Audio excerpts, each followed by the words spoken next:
Critical minerals for the U.S. supply chain are taking center stage under the Trump administration, with the White House invoking emergency powers in an attempt to boost production. Pippa Stevens is out in Utah with a look at how one miner is ramping up their productions. Pippa?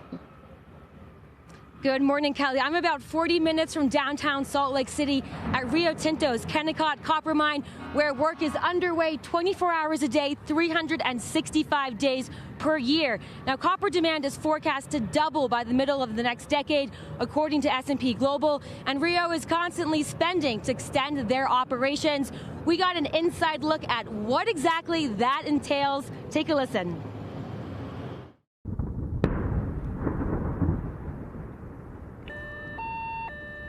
What you see there is one of Rio Tinto's blasts. They carry out one of these every single day, creating more than 500,000 tons of new ore.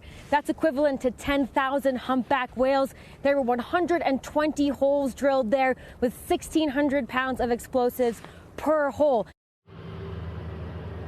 After that ore is blasted, it's loaded into one of these specialized hauling trucks to begin the process of turning it into refined copper.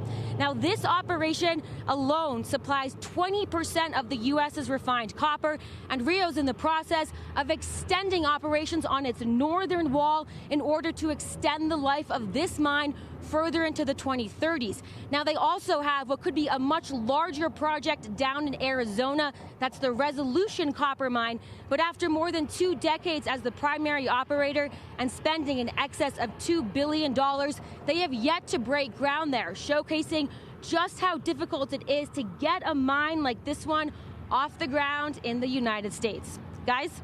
How many are there in the U.S., Pippa? How many copper mines like the one that you're at? So there's about 25 copper mines here in the U.S., but they are heavily skewed towards the ones like this one, Kennecott, that are the major producers. Now, the issue here is that while the U.S. has abundant reserves of copper, we have very little refining and smelting capacity. Kennecott has one of just 2 domestic U.S. smelters. And of course, it doesn't matter how many reserves you have. If you can't turn it into a valuable end product, it's effectively useless. And so that's what makes Kennecott important. It's a vertically integrated operation. It's fully mined and refined U.S. copper, which is becoming increasingly important as we see resource nationalism on the rise. But the issue is that smelting is a very hard business. It's very capital intensive, and the margins are much thinner. A lot of the money in mining is made at the mine itself. So even if we get new mines in the U.S., we also need to see more of that smelting and refining capacity added. Great point. I understand that's kind of the hang up with rare earths, too. It's not that we don't have some of them, but, you know, is it cost effective to smelt and refine them? I guess the terms are. Pippa, really appreciate it. Great to see you. Great stuff this morning. Pippa Stevens.